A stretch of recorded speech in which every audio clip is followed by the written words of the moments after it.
Hello everyone. तो last lecture में हम लोगों ने कुछ अच्छे कॉन्सेप्ट देखे थे एक्स और एक्स नॉर के ना। और हम लोगों ने डुअल फॉर्म्स भी पढ़ लिया था, डुअलिटी पढ़ लिया था, है ना। चलिए, तो आज और कुछ गुड कॉन्सेप्ट्स दिखते हैं ना। ओके, तो हेडिंग डालिए complementing of Boolean function. What? Complementing of Boolean function. Okay, अरे तो बहुत इजी है। कैसे इजी है? तो हम लोग डी मॉर्गन्स लॉ पढ़े हैं ना, उसके हेल्प से सॉल्व कर लेते थे, है ना। ओके, लेकिन अगर कोई एक्सप्रेशन बढ़ा दिया है तो, किसी बुलियन फंक्शन का एक्सप्रेशन बढ़ा दिया है तो डी मॉर्गन्स लॉ से थोड़ी करते बैठेंगे, है ना। तो उसके लिए डी मॉर्गन्स लॉ का ही शॉर्टकट फॉर्म है, उसका शॉर्टकट फॉर्म बोल सकते हो या कॉन्सेप्ट समझ सकते हो इसको। क्या होता है ना, अच्छा डी मॉर्गन्स लॉ क्या होता था, चलिए वही देखिए।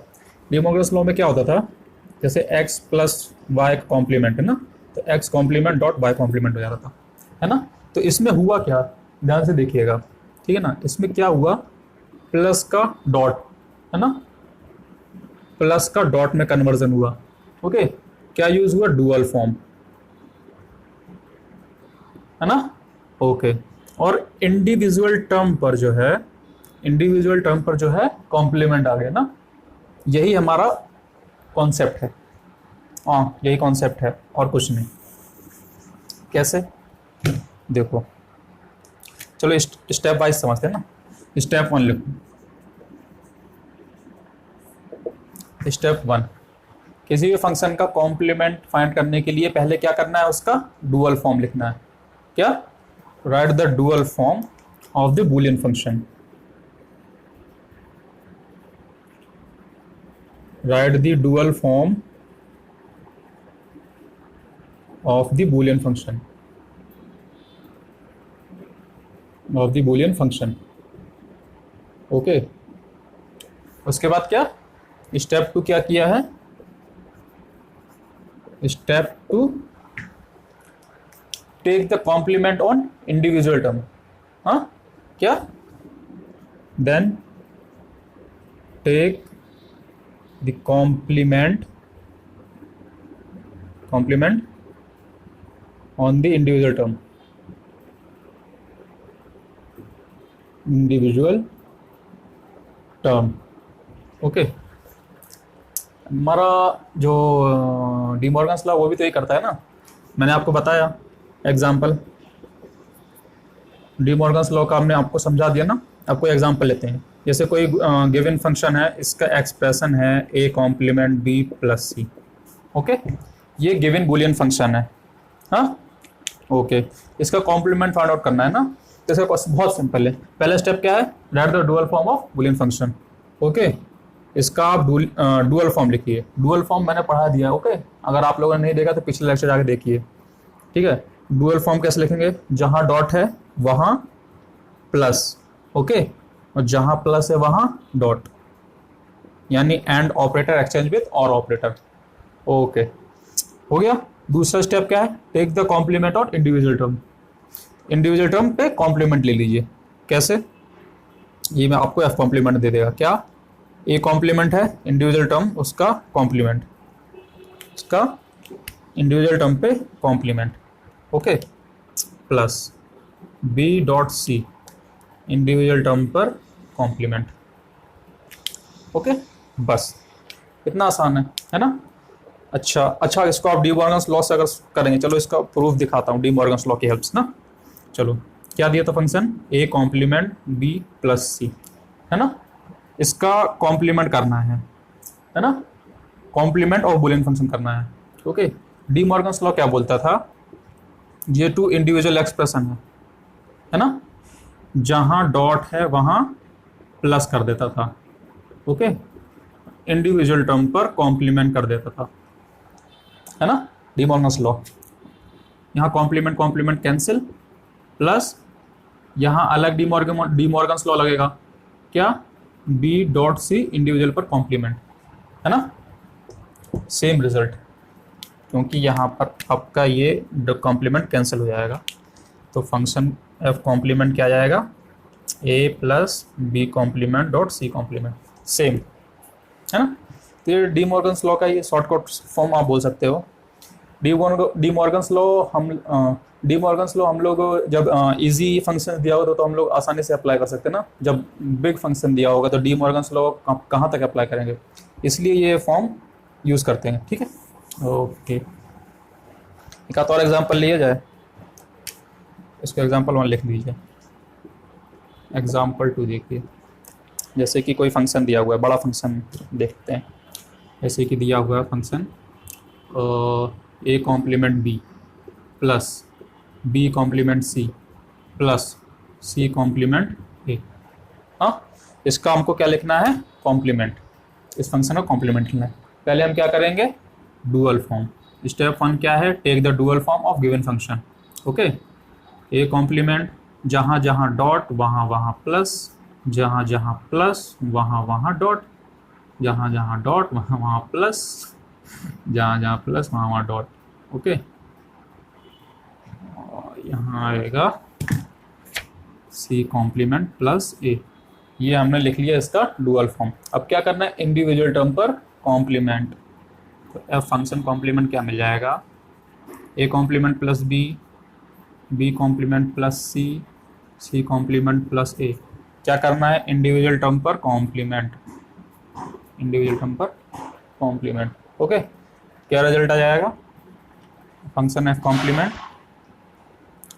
ए plus B complement, B plus C complement, C plus A complement. है ना इजी, कॉम्प्लीमेंट लिखना कितना इजी है ना। ओके, चलिए, ये हो गया आपका कॉम्प्लीमेंटिंग ऑफ बूलियन फंक्शन। इसका ही प्रूफ देखोगे क्या, अगर इसको आप जाएंगे डी मॉर्गन्स लॉ की हेल्प से सॉल्व करने में ना तो मे भी लंबा खींच जाएगा, है ना। बाकी इस मेथड से आप करेंगे तो शॉर्टकट फॉर्म ना जल्दी हो जाएगा। ओके, चलिए, ये तो हो गया कॉम्प्लीमेंटिंग ऑफ बूलियन फंक्शन। काफ़ी है ना, आप किसी भी फंक्शन का लिख सकते हैं आसानी से। ओके, चलिए रफ करते हैं। ओके, अच्छा, चलिए एक क्वेश्चन करते हैं। क्वेश्चन, हाँ अच्छा क्वेश्चन है। हम लोगों ने एक्स और एक्स नॉर का कॉन्सेप्ट पढ़ लिया है ना। चलिए एक स्विचिंग वाला क्वेश्चन करते हैं।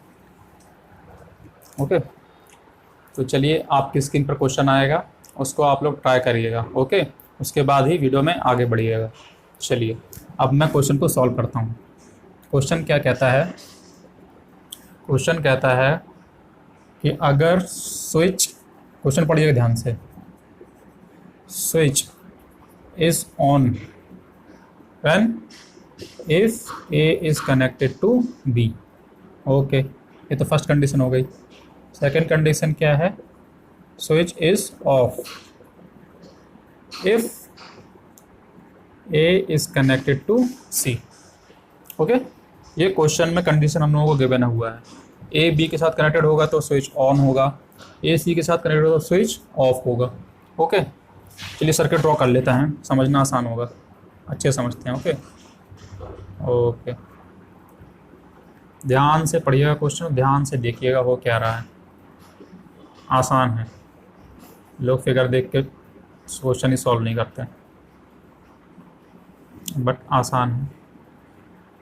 ओके, ए पोजीशन, बी पोजीशन, ए पोजीशन, बी, सी, सी। तो ये फिगर हमको क्वेश्चन में गिवन है। यहाँ पर एक बल्ब लगा हुआ है, ये बैटरी। ओके, बल्ब बना देते हैं। ओके, चलिए क्वेश्चन क्या कहता है, अगर ध्यान से समझिएगा। क्वेश्चन क्या कहता है, अगर ए कनेक्टेड है बी के साथ, ए कनेक्टेड है बी के साथ, तो क्या होगा, स्विच ऑन पोजीशन में होगा, स्विच ऑन पोजीशन में। ओके, यानी एक्टिव हाई। आप देखिएगा ए बी के साथ कनेक्टेड है तो आपका सर्किट भी कंप्लीट हो रहा है। देखिए ये आपका सर्किट हो गया कंप्लीट, यानी करंट फ्लो होना स्टार्ट होगा और बल्ब आपका जल जाएगा। ओके ओके, और अगर दूसरी कंडीशन क्या हो सकती है, एक कनेक्शन बी के साथ हो और एक कनेक्शन सी के साथ। अब आप लोग बताइए बल्ब जलेगा कि नहीं, बल्ब ग्लो करेगा कि नहीं? क्या नहीं करेगा? क्यों? सर्किट ही कंप्लीट नहीं है। ये सर्किट है आपका, ओके, ये सर्किट है, यहाँ तक तो करंट फ्लो होगा, इसके आगे बढ़ेगा ही नहीं। क्यों?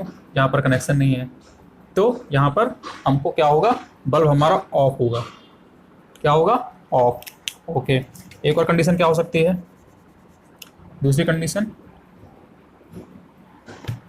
जब ए सी के साथ कनेक्ट हो और ए सी के साथ कनेक्ट हो, है ना, ये भी एक पॉसिबिलिटी हो सकती है। जब ए सी के साथ कनेक्ट होगा, ए सी के साथ कनेक्ट होगा, तब भी हमारा बल्ब क्या होगा, ऑन, यानी जल जाएगा। इस पोजीशन में बल्ब हमारा जलेगा। देखिए सर्किट हो गया कंप्लीट। ओके, चलिए, तो ये सारी पॉसिबिलिटीज़ हम लिखते हैं। ओके, ये हमारा स्विच 1, ये हमारा स्विच 2। चलिए लिखते हैं S2S1 0 0 0 1 1 0 1 1।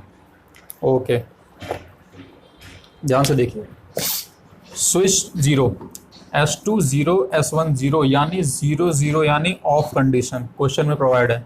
ओके, यानी S2 ऑफ है, S1 ऑफ है। ओके, दोनों पोजीशन ऑफ पोजीशन पे क्या है, A कनेक्टेड टू C, यानी इसमें क्या है, A जो है कनेक्टेड टू C है, A is connected to C। आप देखिएगा, according to question, switch is off if A is equal to C। A C के साथ कनेक्टेड होगा तो स्विच ऑफ होगा। स्विच ऑफ करने का मतलब ये नहीं कि बल्ब ऑफ हो जाएगा, इसका मतलब क्या है, 0 0 एक्टिव लो, उस पोजीशन पर भी आप देखिएगा तो आपका सर्किट कंप्लीट हो रहा है। तो 0 0 पर भी जो हमारा बल्ब है, बल्ब जो बना लेते हैं, 0 0 पर भी हमारा बल्ब जो है वो जलेगा। क्यों जलेगा? सर्किट कंप्लीट हो रहा है। देख रहे हैं ना, सर्किट कंप्लीट हो रहा है। ओके, तो 0 0 पर क्या हुआ, बल्ब हमारा जल गया, यानी एक्टिव हाई आ गया। समझ गए ना? ओके, अच्छा, दूसरी कंडीशन क्या है, S2 ऑफ S1 ऑन, यानी S2 ऑफ यानी 0 यानी एक्टिव लो। S2 तो एक्टिव लो यानी C के साथ कनेक्टेड है, S1 क्या है, 1, तो ये कनेक्टेड हो गया आपका B के साथ, ये कनेक्शन हो गया आपका B के साथ। ये हो गई आपकी दूसरी पॉसिबिलिटी। अब देखिए सर्किट कंप्लीट नहीं है, कैसे, ये देखिए, ये यहाँ तो जाएगा लेकिन यहाँ के आगे करंट फ्लो नहीं होगा, यानी यहाँ पर हमको आउटपुट में क्या मिलने वाला है, 0, है ना। सिमिलरली यहाँ पर, अब यहाँ पर क्या होगा, यहाँ पर क्या होगा, S2 एट पोजीशन 1, यानी S2 पोजीशन 1, यानी A is connected to B, S is on if A is connected to B। Okay, A is connected to B। Okay, S1 में क्या है, 0, A is connected to C, A is connected to C, 0। Okay, चलिए last question देख लेते हैं। इसमें बताइए bulb glow होगा कि नहीं, कोई चांस ही नहीं है, कनेक्शन यहाँ पर नहीं है, यहाँ पर नहीं है, तो यहाँ पर भी ऑफ ही होगा। ओके, पेशेंस रख के देखिएगा। लास्ट पॉसिबिलिटी क्या है, लास्ट पॉसिबिलिटी क्या है, S2 1 S1 1 दोनों ऑन पोजीशन, यानी A is connected to B, B is connected to A, A is connected to B, B is connected to A। अब हमारा सर्किट फिर से हो गया कंप्लीट। ये देखिए, ये पाथ फॉलो कर रहा है ना। फिर से हमारा बल्ब क्या होगा, ग्लो करेगा, तो आउटपुट में 1 ग्लो कर गया, जल गया। ओके, तो हमको क्या एक्सप्रेशन मिला, तो हमको क्या एक्सप्रेशन मिला, 1 0 0 1। ओके, ये किसका एक्सप्रेशन होता था, अगर आपको याद होगा तो, बल्ब जलेगा, किसका एक्सप्रेशन होता था, एक्स नॉर, और इसको हम लिख सकते हैं S2 नॉर विथ S1, है ना। ओके, चलिए, लेकिन ऑप्शन में तो ऐसा कुछ है ही नहीं, ऑप्शन में तो दिया नहीं है ना। तो ऑप्शन में क्या दिया हुआ है, ऑप्शन में आपको दिया हुआ है S2 XOR S1 का कॉम्प्लीमेंट। इसका कॉम्प्लीमेंट यही होता है ना, H2 XOR का कॉम्प्लीमेंट XNOR, सब देखे हुए पिछले लेक्चर में हम लोग ना। चलिए, तो ऑप्शन कौन सा हो गया इसका? Option C. Option C is correct. Okay, चलिए, तो ये क्वेश्चन हो गया। अच्छा, आई होप आप लोगों को समझ में आ गया होगा ना। चलिए।